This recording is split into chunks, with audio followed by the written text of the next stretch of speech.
Pero permítame corregirlo, porque cuando usted se focaliza en un espacio territorial, pierde de vista lo que sucede en la extensión territorial. Entonces necesita más presencia, más Curiosamente, recursos aumentaron los homicidios de en otras áreas. en otras áreas del país, porque los criminales son dinámicos. Hoy en día, los criminales, a diferencia de hace 10 años, cuando yo era ministro, también en ese momento los criminales no utilizaban tan frecuentemente vehículos y motocicletas como el día de hoy lo hacen. Entonces hay bandas de Limón operando en Heredia, Punta Arenas, bandas que salen desde San José, operan en Punta Arenas, regresan hoy por la noche. Es decir, hay una alta movilidad. Entonces, cuando ellos observan una gran presencia policial, se mueven a otros sectores. Eso es lo que nos dice la inteligencia policial. Y por supuesto que en este caso concreto, justamente había un escenario crítico en la zona de Alajuelita y Desamparados y Atillo. Pero si usted ve la frecuencia de homicidios en otras zonas del país, cercano, Heredia, que ha sufrido un aumento importante de homicidios, la zona de San José Central, la zona de Pavas, usted observará que hay una movilidad también de estos grupos criminales. Y por eso la estadística no la hemos podido reducir, porque los mismos delincuentes que observamos en esas zonas simplemente se mueven a otras zonas. Porque hoy los grupos que se encargan de la venta de drogas ya no solo están circunscritos a uno o dos barrios, lo hacen en grandes franjas del territorio. Precisamente eso es lo que yo no sé si me he explicado bien, y es la última pregunta que hago de este tema. Se ha explicado bien, solo que yo no comparto su punto de vista. Sí, yo entiendo.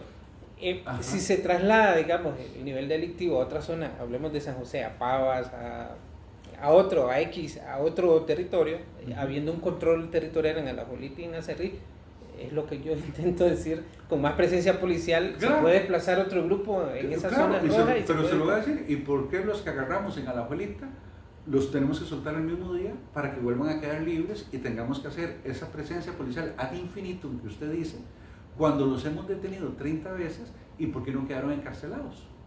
Ahora, se lo planteo así. Sí, entonces, entiendo. ¿por qué la gente que nosotros detenemos en Alajuelita hay que esperar 24 horas para volverlos a tener en Alajuelita y los volvemos a detener y dentro de 24 horas los volvemos a tener y se mueven a otras partes y estamos en este juego del gato y el ratón?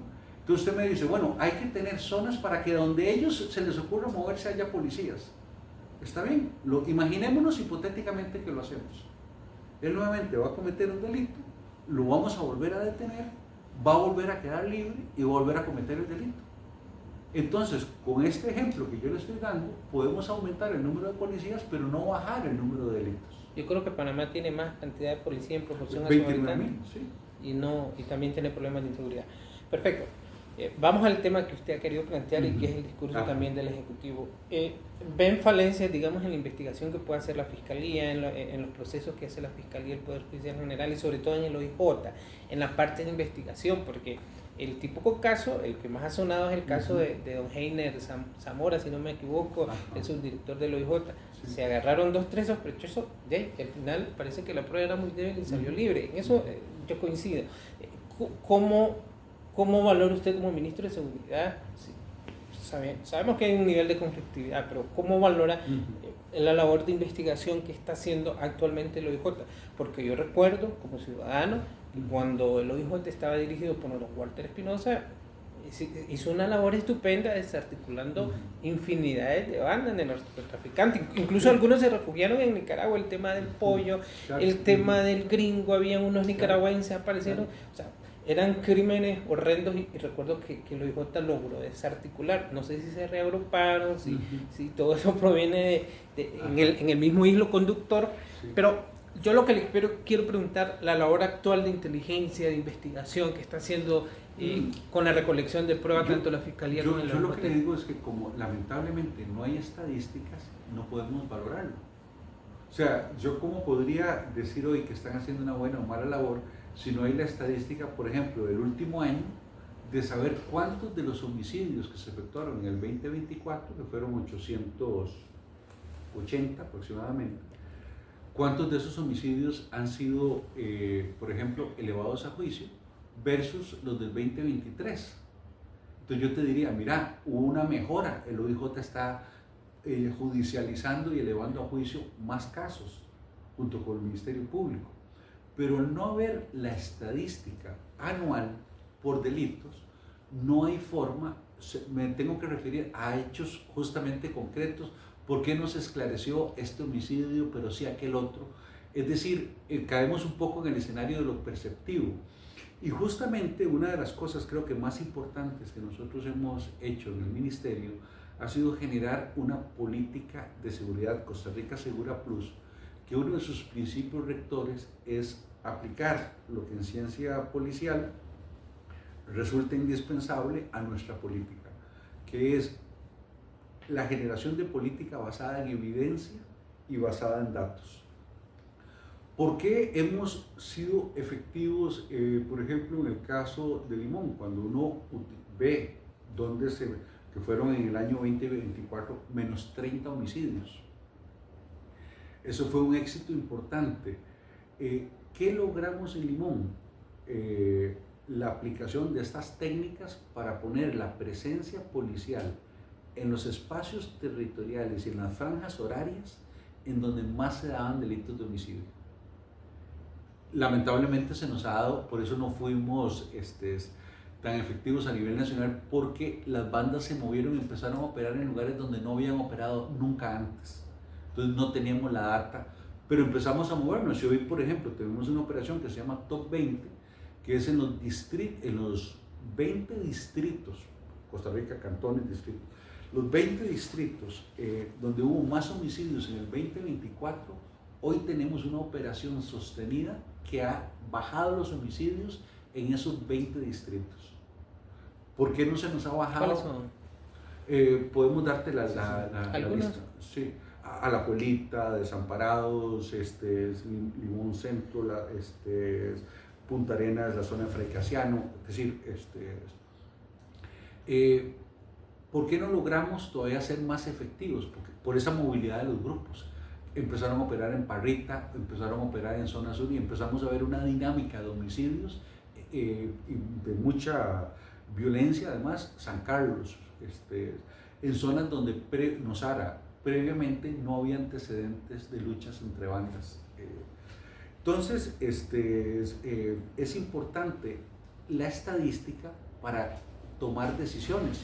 Entonces, yo cuando asigno recurso policial, lo asigno con base en la estadística de dónde se están cometiendo más homicidios y asigno más recurso policial a esas zonas. Estamos usando la data, entonces, la zona, la franja horaria, la hora, exactamente. El recurso policial, cómo desplazarlo, porque eso todavía no está muy explicado, que en su momento con la administración anterior se utilizó.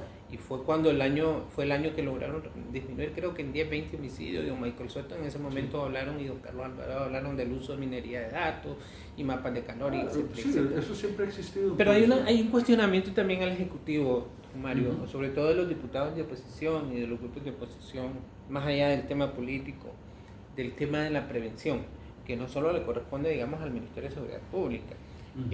Hay un cuestionamiento de falta de inversión social. Yo no sé si le corresponde a usted hablar sobre esto, pero hay temas, por ejemplo, un candidato presidencial, no se lo voy a precisar para no entrar en temas de beligerancia ni quiera yo, que habla de llevar eventos deportivos, eventos culturales a los barrios, de mejorar los parques, de iluminarlo, aquello muy bonito, de usar mapas de calor. Esa parte preventiva, yo sé que hay programas con la Embajada de Estados Unidos, con financiamiento de Estados Unidos. Al inicio de esta administración, si no me equivoco, vino la esposa del presidente Biden y yo acompañé esa cobertura allá yo creo que fue en Alajuelita, por ahí, en uno de los barrios del sur, donde hay programas muy bonitos con DARES y el relanzamiento de ese programa. ¿Cómo está esa parte preventiva, tanto en la inversión social como en la parte del mejoramiento de barrio, del trabajo de la policía, de hacer deporte junto con los muchachos? ¿Eso cómo está? Porque mire, lo primero, a mí me ha extrañado el nivel de ignorancia con que algunos diputados se han referido a este tema, que ni siquiera se han molestado en hacer preguntas básicas. A mí especialmente me llama la atención que, por ejemplo, la Comisión de Seguridad y Narcotráfico, después de haber presentado nosotros la política de seguridad Costa Rica Segura Plus, que lo hicimos el 22 de noviembre del año 2023, hoy casi 2 años después, no se me ha dado audiencia, pese a haberla solicitado, para presentar la política pública en materia de seguridad. Entonces, ¿Y cuál es? Explica. por supuesto es lo que sigue inmediatamente. Entonces es un escenario, digamos, de gran sorpresa de mi parte, de personas que no hacen el mínimo esfuerzo de indagar y opinan que algo no existe. El hecho que ellos no lo conozcan no quiere decir que no existe. Y por supuesto que existe. Desde el 22 de noviembre del año 2023, el eje primero de la política está basada en la prevención. Y dentro de esa prevención, primero, reactivar el programa DARE que se había cortado. Recuerde usted que durante los años del PAC, por temas ideológicos, fue cuando se hizo el pacto con Cuba y se cerró los programas que tenían relación con la Embajada de Estados Unidos. Entre esos el programa DARE para decir no a las drogas.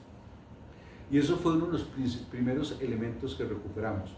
Pero ahora bien, este gobierno ha logrado bajar la pobreza, eso lo dice UCR y NEC, y ha sido constante la reducción. Pasamos de un 23% de pobreza que teníamos estándar desde el gobierno de Laura Chinchilla en los 2 gobiernos PAC, y es la primera vez que se reduce la pobreza a 19.95. Dato del INEC, no del gobierno, del INEC UCR. Ayer mismo se da también la encuesta de empleo. Es el nivel más bajo de empleo que ha tenido Costa Rica, de desempleo, perdón, que ha tenido Costa Rica desde que esas cifras, desde que esa estadística se lleva a cabo en el país. Entonces, si vemos por un lado la reducción del desempleo por un aumento del empleo, la reducción de la pobreza, eso se llama prevención social frente al delito, por supuesto. Pero ¿qué estamos haciendo también nosotros de lo que sí nos compete por parte del Ministerio de Seguridad? Escenarios de prevención situacional. Todo esto que dice este candidato de luminosidad en los barrios, eso existe desde 1994, en que me tocó la oportunidad de visitar, cuando era funcionario de este ministerio en roles policiales, me tocó la oportunidad de visitar Nueva York y estaba justamente el alcalde Giuliani implementando por vez primera el programa Broken Windows, ventanas rotas, que constituía en devolverle a los barrios, quitar los grafitis de las bandas, generar ornato, limpieza, y en esas condiciones de limpieza los criminales no se sienten bien para delinquir. Y eso generó todo un fenómeno de cómo la prevención situacional, que haya luz para que el delincuente no se pueda esconder, etcétera, etcétera. Yo incluso me especialicé en el tema y fui el primer director de la Unidad de Seguridad Comunitaria, y mi primer trabajo fue levantar estos rótulos que se llaman Comunidad Organizada contra el AMPA. Ese fue mi primer trabajo. Montamos ese grupo con la experiencia que habíamos vivido en los Estados Unidos, nos reuníamos con las comunidades, y una vez que una comunidad estaba con un nivel de organización en materia de seguridad, instalábamos ese rótulo. Entonces, es un campo el cual lo conocemos porque hemos trabajado, parte de mi experiencia policial previa es justamente en eso. Y por eso ha sido una de las prioridades en esta administración. En el caso de ligas atléticas policiales, cuando llego yo al ministerio tenía 100 muchachos, hoy tenemos 1200. Pero no, es un problema que no es tanto por el número, es que llevamos el deporte a los barrios en donde están los grupos criminales reclutándonos a los muchachos. Y a través del deporte se los quitamos a las bandas y los metemos en un escenario de disciplina deportiva. ¿Con los policías? Con los policías. Son los policías los que se vuelven entrenadores y orientadores de los muchachos. Entonces la política de prevención, reactivación del programa DARE. No, en el punto prevención se divide en una serie de ítems, son alrededor de 10. El segundo es proactividad policial ante la delincuencia común. El tercero, proactividad policial ante el crimen organizado. Y el cuarto es un tema de seguridad nacional que en el caso de Costa Rica, en ausencia de un ejército, tiene que ver con la atención de emergencias y desastres naturales. ¿Y qué es la proactividad en los niveles que usted...? Proactividad es utilizar inteligencia para previamente desarrollar una actividad policial dirigida hacia el objetivo que pretendemos. Entonces, ¿por qué no actividad policial? Pro significa antes de.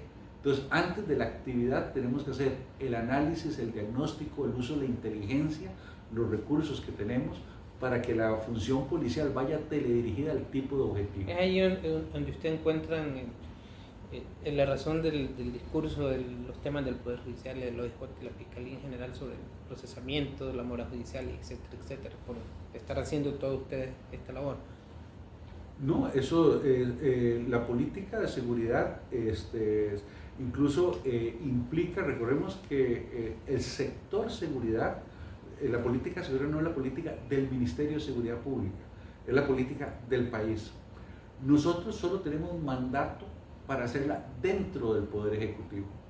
Ahora, don Mario, ese nivel de conflictividad que existe, ejecutivo, judicial y legislativo, ¿no crea que le resta fuerza o opaca toda esa labor que está haciendo la fuerza pública, el Ministerio de Seguridad, el Ejecutivo, que es amplio? Mire, y luego no se lo señala, no se lo reconoce. Sí, le comento que a nivel operativo no existe ningún tipo de diferencia. Pero a nivel de comunicación hacia la gente. Bueno, en cada uno de los cantones siempre es común que estemos reuniéndonos, el jefe de la fuerza pública, el director, jefe del OIJ de ese cantón y el fiscal. Y a veces con el alcalde o rendición de cuentas ante el Consejo Municipal. Yo me refiero al momento de comunicarle a la ciudadanía que prevalece más el discurso confrontativo entre los poderes del Estado y probablemente eso opaca la labor que está desarrollando en los territorios. De nuestra parte, nosotros hemos hecho críticas de naturaleza estructural, no hacia personas, ni hacia una institucionalidad concreta. Ahora, el tema de la reducción de becas que lo menciona mucho en la Asamblea, ¿eso no es? Sí, fíjese qué curioso. Resulta que lo que se ha mejorado es lo que se llama la calidad del gasto. Había una burocracia en la cual de pronto había becas que se entregaban de forma clientelar. Nosotros, uno de los componentes centrales, por ejemplo, de la prevención, es que la policía hace inteligencia social, incluso más que otras organizaciones. Nosotros entramos a barrios críticos en donde nadie más entra. No entran funcionarios ni de Limas ni de ninguna otra institución de asistencia social. Y cuando estamos en esos patrullajes, detectamos niños a los cuales los padres les da igual gestionarles o no una beca porque no están interesados en ellos. Entonces, estamos aprovechando esa situación de penetración en el territorio donde ningún otro entra para que captemos información de relevancia social y la traslademos a las entidades sociales para lograr apoyos sobre estas personas. Entonces, por ejemplo, en el caso de Becas Avancemos, muchos de los jóvenes de ligas auténticas policiales tienen becas Avancemos. Barrios urbanos marginales, padres en la cárcel o en problemas de drogadicción, niños abandonados, y de pronto la policía es su única familia. Ese es un escenario. Entonces, curiosamente, lo que le va a decir el Limas es, si estamos teniendo mejor calidad en el uso del gasto, nos ha permitido ser eficientes y lograr resultados mejores de los que anteriormente había con más presupuesto público asignado a esas mismas labores. ¿Cómo se ha logrado eso? Por esa labor por ejemplo, el caso del CIR Social. CIR Social es una mesa de trabajo que existe en una ley que promovió la propia Yoleni León, actual presidenta de Limas, pero en el periodo anterior, cuando ella fue diputada, en donde Ministerio de Educación, IMAS y todas las entidades sociales nos reunimos a nivel regional y definimos la estrategia por región, por cantón y por distrito. Eso nos está permitido a Fuerza Pública poder trasladar esta información de inteligencia social que recopilamos en nuestros patrullajes en barrios y comunidades a estos entes técnicos, les apoyamos a ellos, los llevamos para que vean a los niños que identificamos con resguardo policial, ellos concretan las ayudas y los ayudamos a retirarse de la zona, y de esa manera ese niño quedó cubierto por un programa social que previamente no hubiera sido posible. Este rol social de la policía lo hemos hablado varias veces y muy pocas veces siquiera ha salido de la luz pública, porque tenemos que reconocer que el tema de los homicidios está esencialmente, trae la mayor atención, pero sin embargo este tipo de esfuerzos que nunca se habían hecho, nunca la policía había participado en estos roles sociales preventivos de esta manera, nos está dando una oportunidad de mejora que no habíamos tenido en el pasado. Don Mario, sí. ¿Y cómo está obteniendo el crimen organizado acá en Costa Rica el armamento que ellos usan? ¿Viene de otros países? En algún momento escuché al director de la OIJ que ahora se importan partes, algunas se fabrican aquí. ¿Cómo está eso, más allá de lo que puede comisar en los operativos las fuerzas públicas? Hay dos rutas. Las AK-47 normalmente todas vienen del conflicto militar colombiano. Entonces la ruta es sur-norte, desde el sur, desde Sudamérica, llegan a Panamá y Costa Rica y se venden a un alto precio. Las AK provenientes de Nicaragua, eso fue hace muchos años, hoy casi la existencia de AK-47 que hay en Costa Rica proceden de Colombia. Las AR-15... ¿Pero por dónde entra? Por las mismas rutas del narcotráfico. Los narcotraficantes las traen, comercian. Ya no existe el narcotraficante monolítico. La policía en fronteras ahí no puede hacer control. Por mar hay 1000 formas, las fronteras son muy porosas, se pueden hacer de 1000 cosas. También cuando uno piensa en un cartel mexicano y cree que busca mexicanos, ya eso no funciona así, pueden aparecer venezolanos, argentinos en un cartel mexicano. Es decir, se han vuelto transnacionales del crimen. Anteriormente, cuando tenían su primera etapa de organización, eran grupos muy locales, muy nacionales. Hoy en día son multinacionales y operan en diferentes partes. Y las AR-15 provienen de México. Muchas de ellas, como el gobierno mexicano lo ha denunciado, han sido adquiridas legalmente en armerías en Estados Unidos, en la frontera, ingresan ilícitamente a territorio mexicano y ahí empiezan a venderse. Y hay un gran comercio hacia Centroamérica. Mario, pero una observación que hizo uno de los informes del Comando Sur de Estados Unidos era, por ejemplo, en el puerto de Caldera, en el interior, en el perímetro, no había presencia policial. Sí había presencia de guardacostas, pero en un área adyacente, no sé qué distancia, no me ubico. Costa Rica nunca ha tenido presencia en los puertos. Pero eso no lo hace poroso.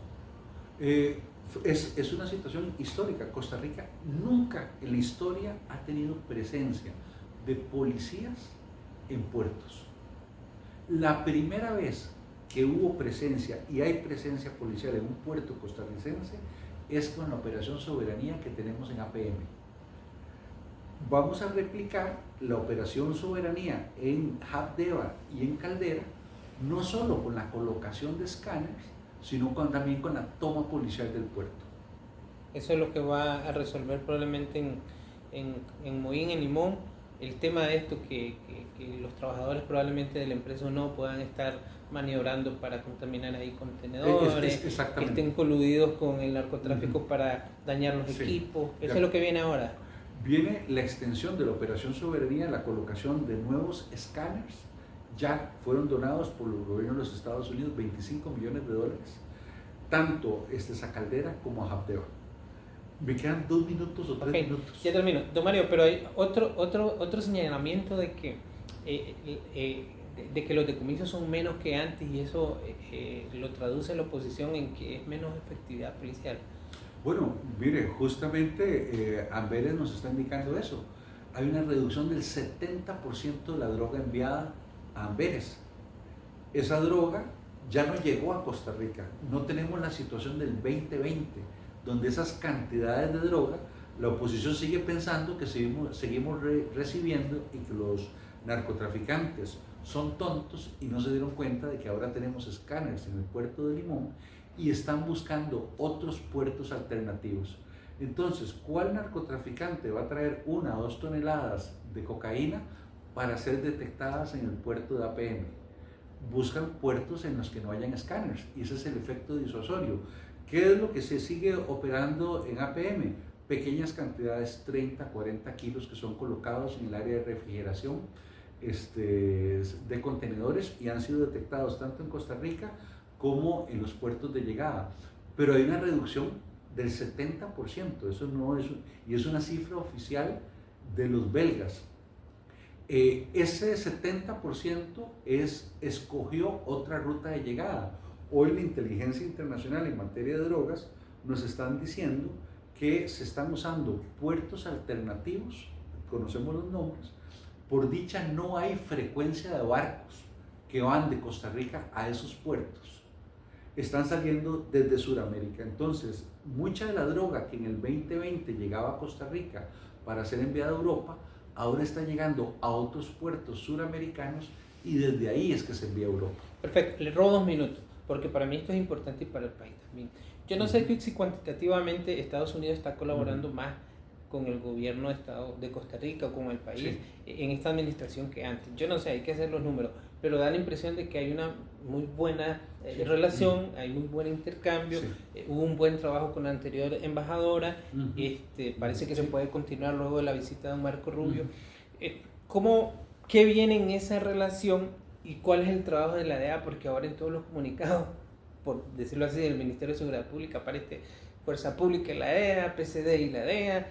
¿Cómo es el trabajo? ¿Es en mare? ¿Es en el territorio? ¿Cómo es ese trabajo? Y el del FBI también. No vamos a hablar, digamos, de los esquemas operativos. Sí, porque es inteligencia. Pero sí me voy a referir a lo siguiente. Mientras en este momento la cooperación de Estados Unidos está decreciendo hacia la mayor parte de países, en el caso de seguridad pública, la ayuda de Estados Unidos está creciendo. Vamos a duplicar el número de operaciones que hacemos con la DEA de manera conjunta en territorio costarricense. Ya se está dando, ya está funcionando. Hemos establecido nuevos esquemas de trabajo conjunto con el FBI, y eso es uno de los elementos importantes que va a tener el trabajo y que está revisando de la calidad en esa cooperación para recibir más y mejores insumos. Pero creo que este apoyo de la DEA y del FBI va a incrementar las potencialidades de la policía costarricense en el combate del gran narcotráfico. Es ahí donde veremos estos resultados, y los estamos viendo. ¿Y ese trabajo en territorio que hacen estos dos organismos de Estados Unidos? ¿En el territorio costarricense o en los mares? Es un trabajo regional. Recordemos que para entender la dinámica de muchos de estos grupos criminales hay que entender que son grupos que no operan en Costa Rica, sino en la región. Y los trabajos... Pero los decomisos son locales, digamos. Sí, locales, a veces en Costa Rica, a veces en Panamá, a veces trabajamos en una operación conjunta. Sabemos que el jefe está en Costa Rica, da órdenes, la incautación se hace en territorio panameño. Es decir, no estamos trabajando bajo esquemas estrictamente locales. Perfecto, termino ya. ¿Hay esperanza de que este año puedan bajar los homicidios? Mire, eso dependerá de que los sicarios estén en la cárcel y no en la calle. Pero eso no va a cambiar con esta asamblea que tenemos en año electoral. Esa sería mi frase para tu palabra. Okay.